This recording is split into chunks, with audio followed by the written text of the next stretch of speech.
자, 소아시아 지역의 세 번째 교회, 버가모 교회에 대해서 한번 우리가 나누어 보도록 하겠습니다.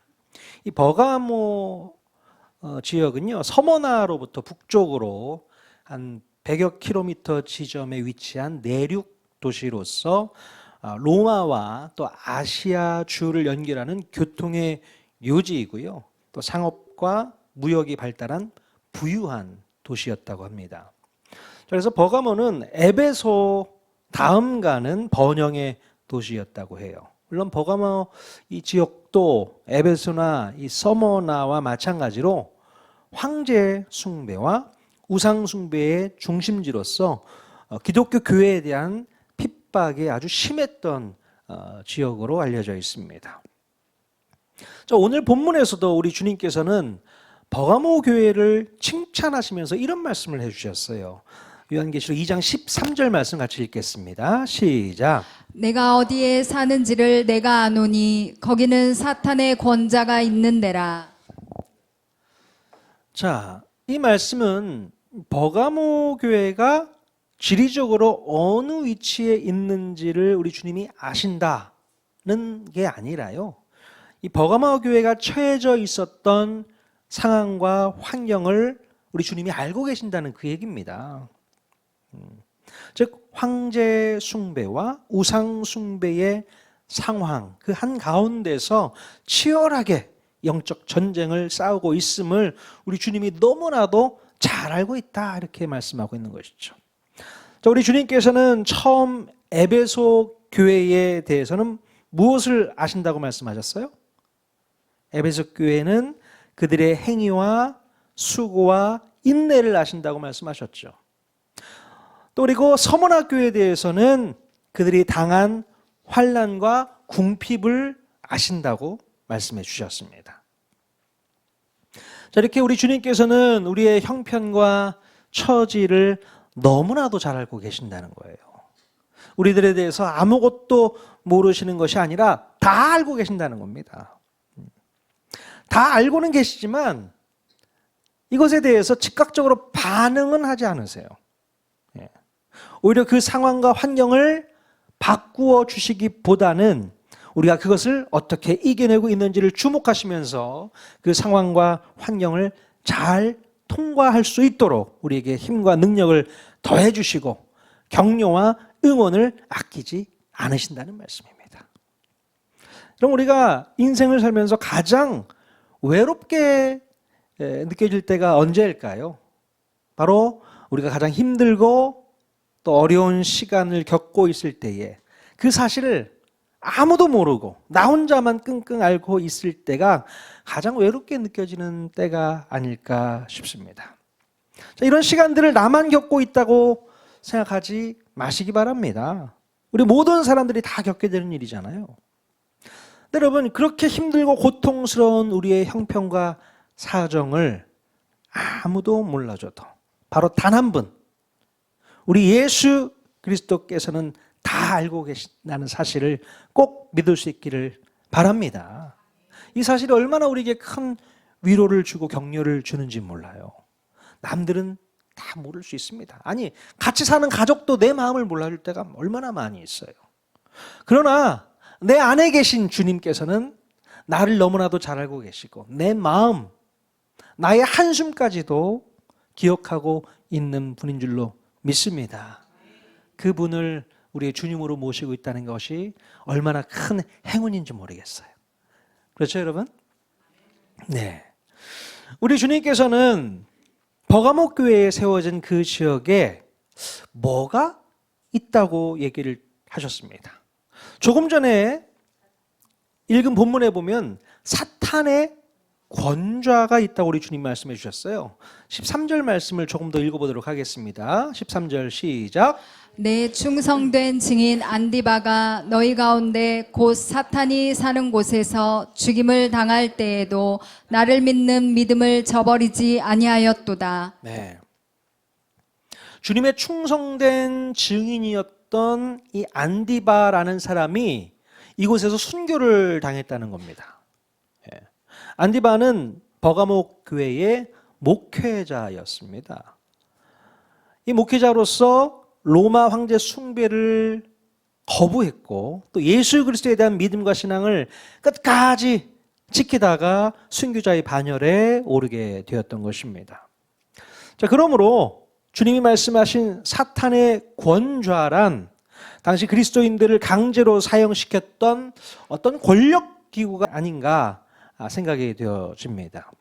그래서 이 버가모 지역은 단순히 사탄이 역사하는 일반적인 장소라기보다는 사탄이 아예 특별한 권세를 잡고 휘두르는 센터가 있었음을 우리가 분명히 알 수 있게 됩니다. 그러니 그 사탄의 위력이 얼마나 대단했을까요? 예. 자, 그런 와중에서도 순교를 당한 안디바와 또 그가 목회를 했었던 버가모 교회의 성도들은 끝까지 믿음을 버리지 않고 지켜내었기 때문에 우리 주님이 칭찬해 주신 줄로 믿습니다. 우리 교회, 우리 통하는 교회도요, 이런 믿음의 근성이 있었으면 좋겠어요. 예. 버가모 교회의 담임 목회자가 순교해야 할 정도로 신앙적인 탄압과 사탄의 역사가 강력했지만 목숨을 내놓고서라도 사탄과 맞서 싸운 것처럼 오늘 우리들도 이 버가모 교회가 보여줬던 믿음의 근성을 표현할 수 있어야 되겠습니다. 우선 통하는 교회의 담임 목사가 제일 먼저 순교하는 심정으로 살아야 되겠죠. 여러분 마음속으로 당연하지. 목사님이 먼저 그렇게 사셔야죠. 예, 제가 먼저 순교하는 심정으로 살겠습니다.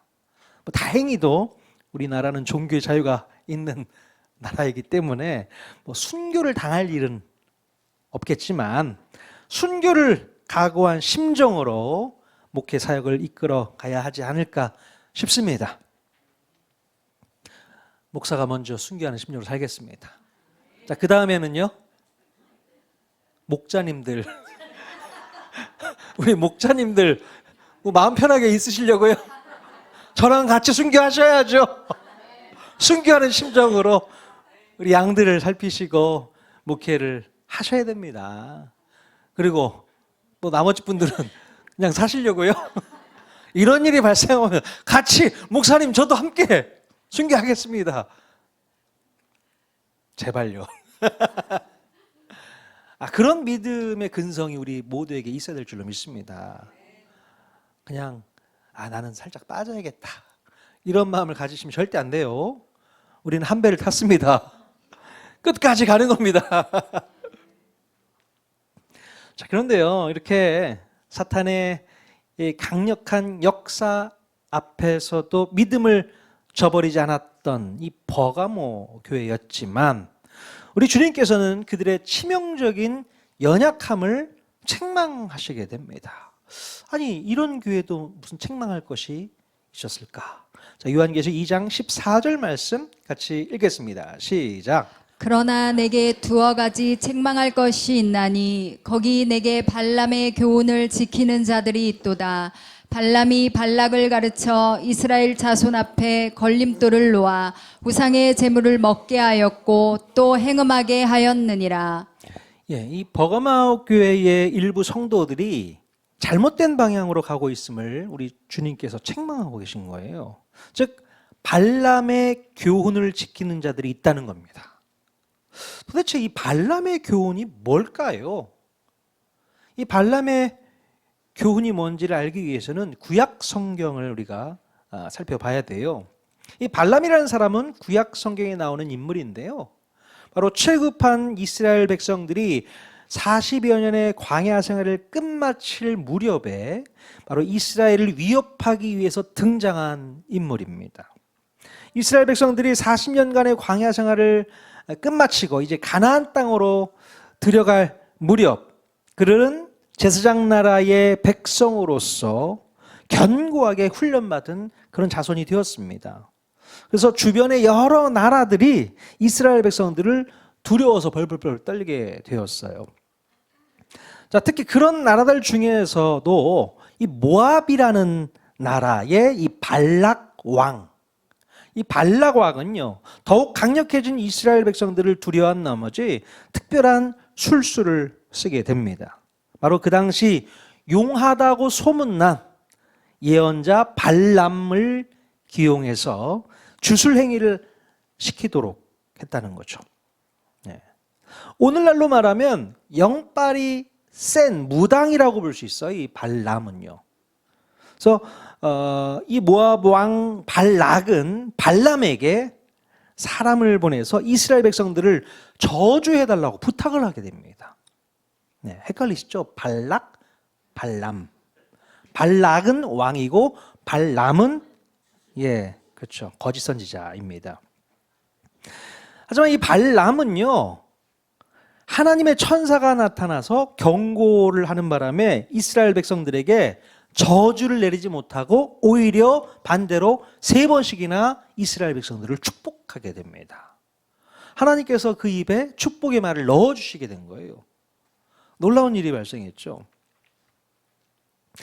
자, 하지만 이 거짓 선지자 발람은요, 여기서 멈추지 않고 모압 왕 발락에게 이스라엘 백성들을 무너뜨릴 수 있는 새로운 전략을 알려주고 떠나게 됩니다. 자, 이것이 바로 발람의 교훈이라고 오늘 본문에서 말씀하고 있습니다. 자, 민수기 31장 16절 말씀 같이 한번 읽어보겠습니다. 시작. 보라, 이들이 발람의 꾀를 따라 이스라엘 자손을 부올의 사건에서 여호와 앞에 범죄하게 하여 여호와의 회중 가운데 연병이 일어나게 하였느니라. 네, 이스라엘 백성들은 발람의 그 꾀로 인해서 범죄하게 되는 사건이 일어나게 됩니다. 구체적인 내용이 민수기 25장 1절에서 3절에 나와 있는데요. 같이 한번 또 읽어보겠습니다. 시작. 이스라엘이 시딤에 머물러 있더니 그 백성이 모압 여자들과 음행하기를 시작하니라.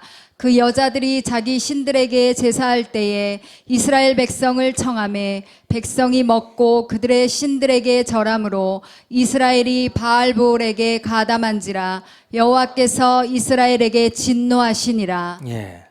자, 이스라엘 백성들이 이제 40여 년의 광야 생활을 끝나갈 무렵 시딤이라는 지역에 도착했을 때에 이 발람 선지자는 이스라엘 백성들을 무너뜨릴 방법으로 어떤 힌트를 줬냐면요, 모압의 여인들을 투입시켜서 이스라엘 남자들을 유혹하게 됩니다.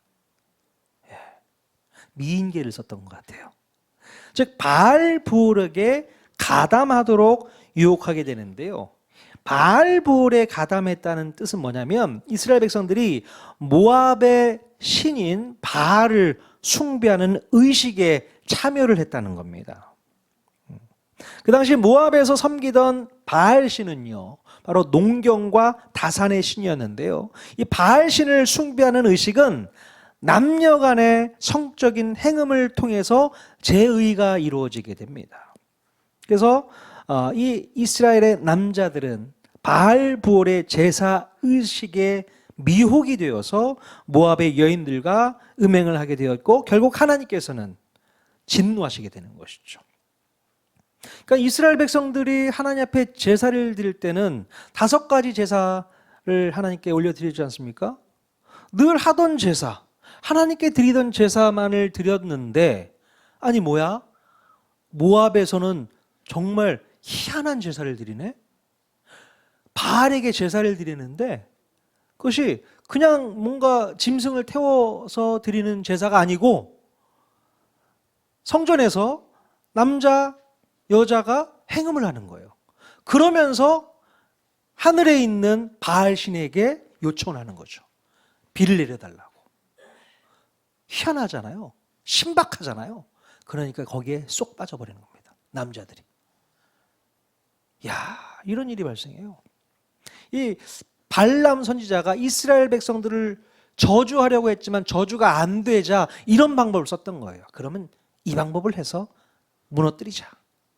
바로 이것이 바로 발람의 교훈이었던 것입니다. 결국 하나님께서는 이스라엘 백성들, 바로 바알브올에게 가담했던 사람들을 징계를 하시겠죠. 연병을 일으키셔가지고요. 몇 명이 죽은 줄 아세요? 24,000명이 죽게 됩니다. 병에 걸려서. 그렇게 하나님께서 얼마나 노하셨는지 몰라요. 우상숭배를 하지 말라고 그렇게 제사장 나라 율법 교육을 그렇게 시켰음에도 불구하고 40년 동안 그런 공부를 했음에도 불구하고 그들은 거기에 넘어갔다는 것이죠. 너무나도 안타까운 사건이 바로 이 발람 선지자로부터 시작이 되었던 것입니다. 저렇게 이스라엘 백성들은 결국 약속의 땅 가나안으로 건너가기 전에 바로 안타깝게도 우상숭배 유혹에 걸려 넘어지게 됩니다. 바로 이 일로 인해서 이스라엘 전체가 휘청거리게 되었다는 것입니다. 그러므로 이스라엘 백성들에게 있어서 이 발람의 교훈은요, 아주 생각하기도 싫은 끔찍하고 치명적인 유혹의 경험이었던 것입니다. 바로 우리 주님은 이런 치명적인 독성이 있는 거짓 교훈을 가르치는 이들이 지금 버가모 교회를 또다시 위협하고 있다고 경고를 하고 있는 거예요. 예. 이들이 바로 니골라당의 교훈을 지키는 자들이었습니다. 그때 당시. 자, 니골라당은요, 앞서 에베소 교회에도 침투하려고 시도했었지만 다행히 이 에베소 교회에서는 바른 분별력을 가지고 이들의 행위를 미워하였습니다. 그래서 이들의 공격으로부터 교회를 잘 지켜낼 수 있었기 때문에 주님께 칭찬을 들은 바가 있어요. 기억나시죠? 에베소 교회는 잘 물리쳤습니다. 자, 하지만 지금 이 버가모 교회에서는 이들의 교묘한 가르침에 설득이 된 거예요.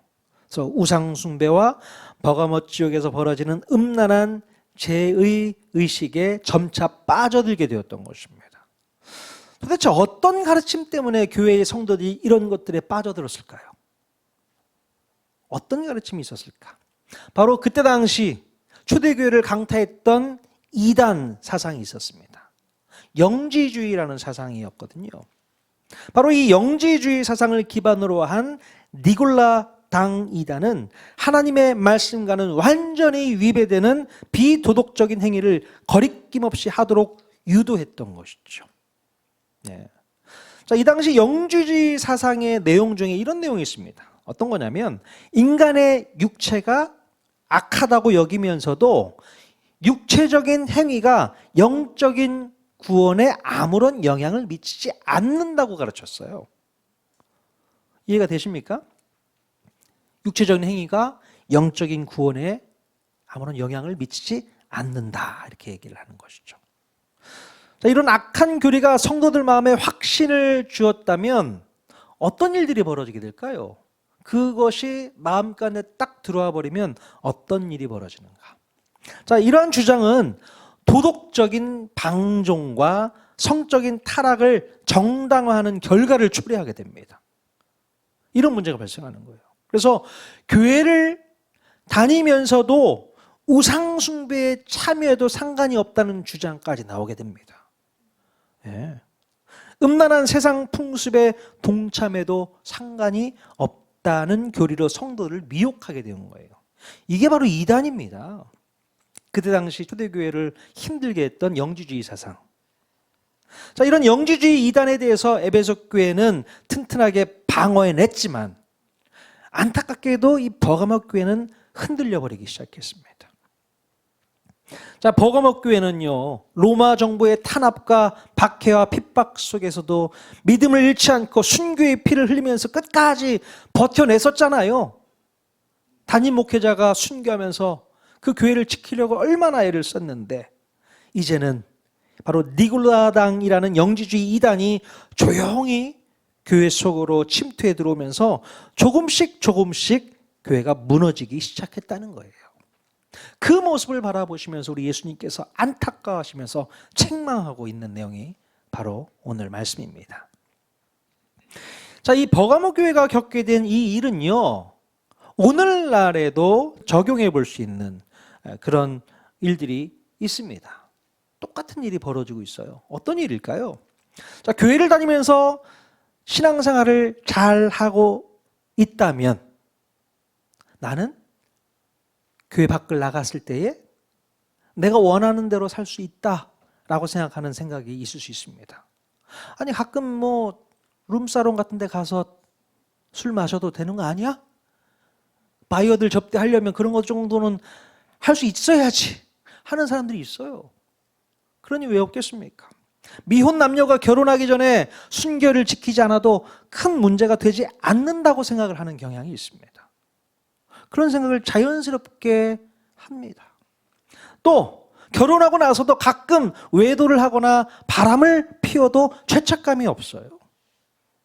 이런 문제가 오늘날에도 계속 이어지고 있습니다. 사회생활을 하면서 남들 등쳐먹고 사기치고 몰래 횡령하고 빼돌리고, 자, 크게 부담 느끼지 않으면서 교회를 다니고 있는 장로님들, 권사님들, 집사님들이 요즘에도 많이 있습니다. 교회에 나오면 정말 거룩한 모습이지만 교회 밖만 나가면 자기 마음대로 육신의 삶을 살고 있는 성도들이 참 많이 있습니다. 바로 이 버가모 교회가 영적인 분위기가 이렇게 물들어가고 있었다는 겁니다. 그들은 순교자의 피를 흘린 교회였지만 뜨겁게 예배를 드리고 나서 교회 밖을 나서면 그 작은 올무에 걸려서 넘어지기 시작했다는 거예요, 성도들이. 자, 애굽을 어렵게 탈출해서 홍해바다를 뚫고 광야 40년을 지나온 이스라엘 백성들이 그 힘든 시간을 다 이겨놓고도 발람이 몰래 보낸 모압 여인들이 유혹에 홀딱 넘어가는 모습과 똑같아 버렸다는 것이죠. 오늘날 우리 교회들도요, 이런 모습으로 올무에 걸리는 일이 참으로 비일비재합니다. 교회 안에서는 누구보다도 거룩한 모습으로 찬양팀, 성가대, 또 위원회, 교회 학교 등에서 열심히 봉사하고 섬기는 훌륭한 성도인데, 교회 밖에 나서는 순간부터는 세상 사람들과 전혀 다를 바 없는 세속적인 사람이 되어버린다는 겁니다. 교회 안에서는요, 아주 목숨 걸고 예배하고 기도하고 말씀을 대하는데, 교회 밖에서는 아무런 죄책감 없이 할 짓 안 할 짓 다 하고 돌아다니는 거예요. 이런 일이 발생하고 있습니다. 신앙생활을 열심히 한다고 하는 사람들도요, 물질에 의해 잡혀가지고 돈 하면서 살고 있습니다.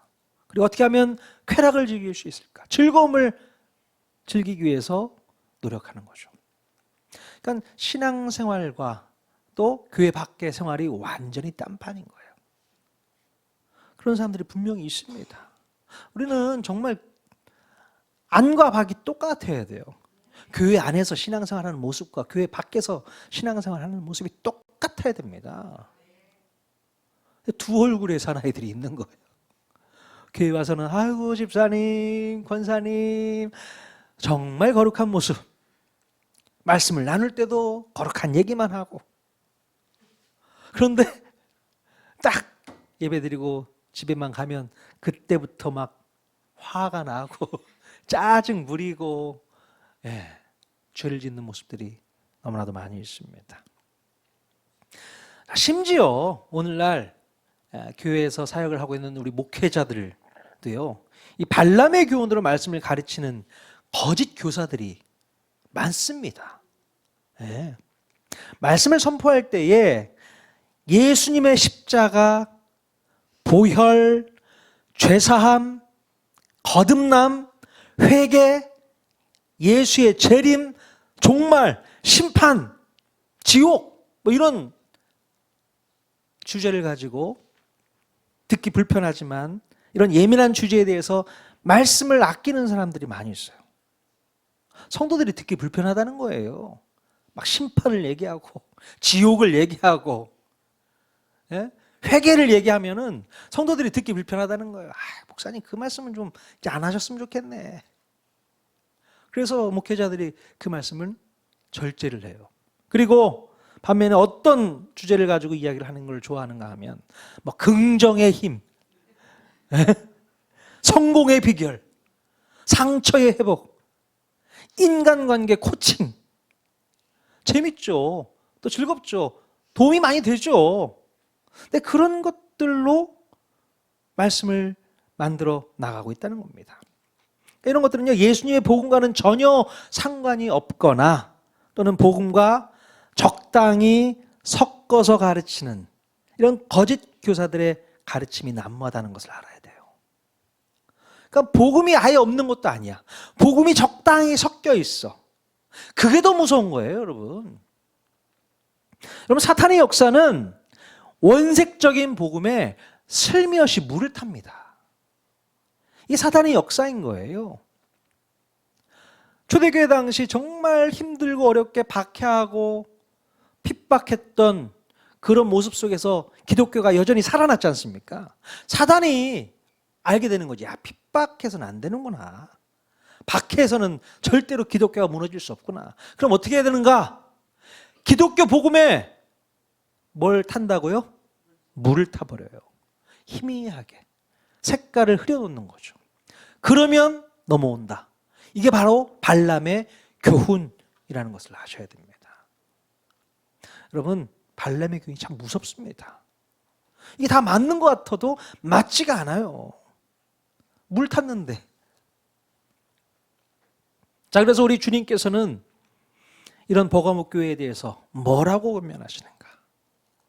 빨리 회개해라 라고 말씀하고 있는 거예요. 회개해라 이렇게 강력하게 촉구하고 계십니다. 에베소 교회에도 회개를 촉구했는데 그때는 첫사랑을 회복해라 라고 회개를 촉구했지 않습니까?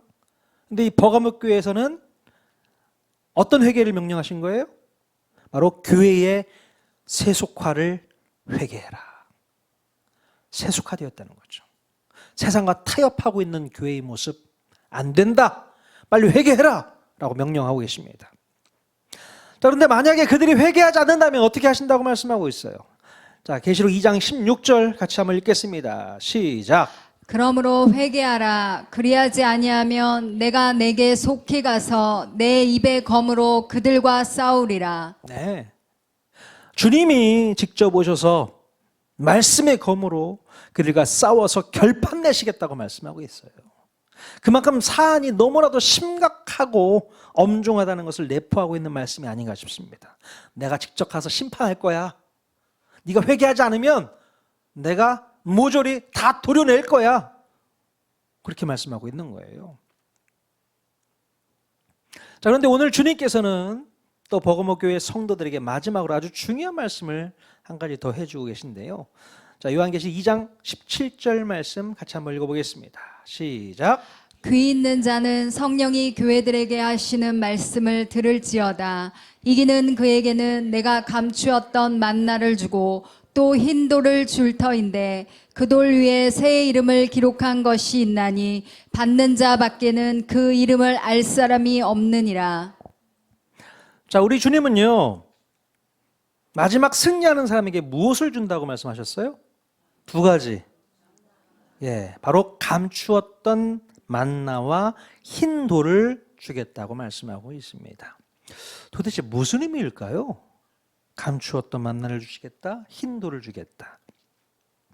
자, 일단 만나는 이스라엘 백성들이 광야에서 먹을 것이 없을 때에 하나님께서 하늘에서 내려주신 생명의 양식이었잖아요. 매일같이 만나가 내려지면 그것을 가질러 나아가서 갔다가 먹게 되지 않습니까? 자, 그런데 이 만나가 신약에 와서는 바로 예수 그리스도가 생명의 양식이 되었다는 겁니다. 예수님이 생명의 양식이에요. 생명의 빵입니다. 만나였던 거예요. 바로 이 버가모 교회가 세속적인 것으로 먹고 사는 것을 중단하는 순간에 우리 하나님께서는 하늘의 것으로 우리들을 먹여주시겠다라는 말씀인 겁니다. 예. 세상과 타협하지 않으면 우리가 먹고 살 수 없을 것 같다고 생각하지만 세상과 타협하지 않고도 풍성하게 먹을 수 있도록 우리 하늘 아버지께서 우리에게 먹을 양식, 바로 감추었던 만나를 주시겠다는 말씀입니다. 우리는 먹고 살기 위해서 얼마나 세상과 타협합니까? 발람의 그 유혹에 빠져서 살아갈 때가 얼마나 많이 있어요. 그러나 우리 주님이 말씀하시는 거예요. 더 이상 세상의 유혹에 타협하지 마라. 세상의 유혹에 타협해서 먹고 살려고 하지 마라. 그것과 타협하지 않고 끊으면 내가 만나를 줄 거야. 그 만나만 먹고도 살 수 있어. 그 얘기를 하고 있어요. 여기서 보면 감추었다고 표현하고 있잖아요. 만나를 왜 감추어 두었을까요? 뭐 숨겨둔다는 얘기가 아니고 그것은 바로 세상이 알지 못한다라는 뜻입니다. 세상이 이해하지 못한다는 거예요. 세상은 절대 하늘에서 내려오는 만나의 의미를 알지 못합니다. 만나의 의미, 만나를 경험한 사람들은 알아요. 이것이 하나님이 우리에게 은혜로 주신 것임을 분명히 알게 됩니다. 그래서 여러분 만나를 경험하실 수 있기를 바랍니다. 세상이 이것을 끊으셔야지 만나를 경험할 수 있어요. 그러나 세상과의 타협을 해서 먹고 사는 거 끊지 못하면 만나를 경험할 수 없습니다. 죽었다 깨나도 만나는 여전히 감춰질 수밖에 없는 거예요.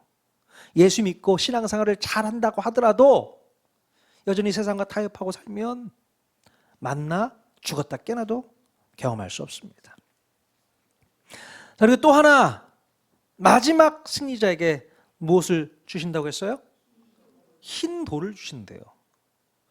처음 들어보셨습니까? 흰 돌을 왜 주시는 거죠? 자, 당시 고대 그리스 로마 사회에서 경기에 우승한 사람들은 바로 이 흰 돌을 받게 된다고 합니다. 얼마나 큰 돌인지는 잘 모르겠지만 이 흰 돌은요 바로 황제나 총독이 베푸는 공식적인 만찬 행사에 참여할 수 있는 초대권 역할을 한다고 해요.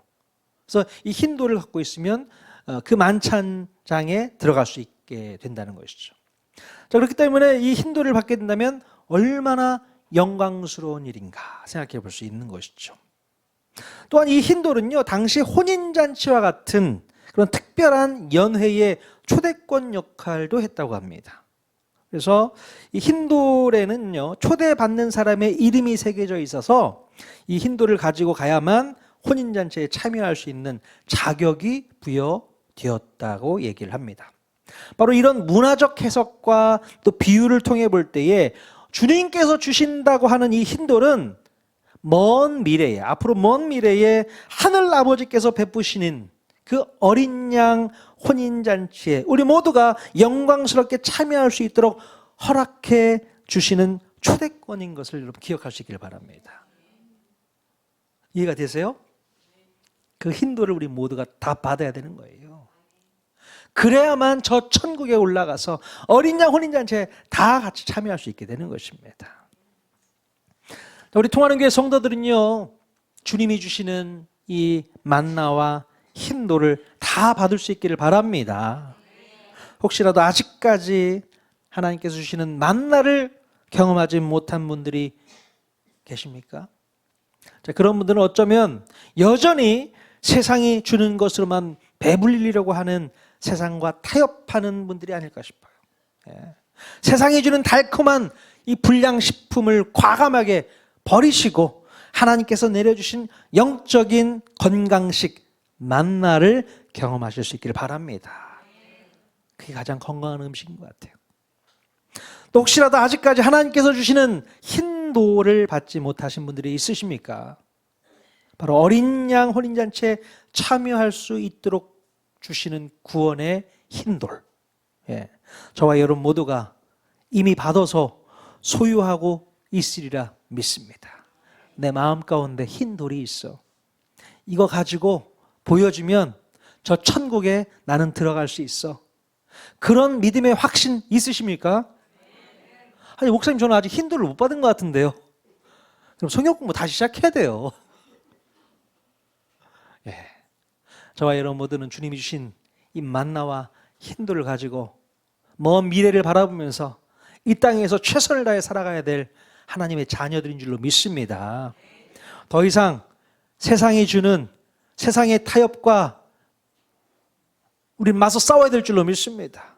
발람의 교훈을 따라가지 마라 라는 이 말씀 붙잡고 오늘도 승리하는 저와 여러분 모두가 다 될 수 있기를 주님의 이름으로 간절히 축원드립니다.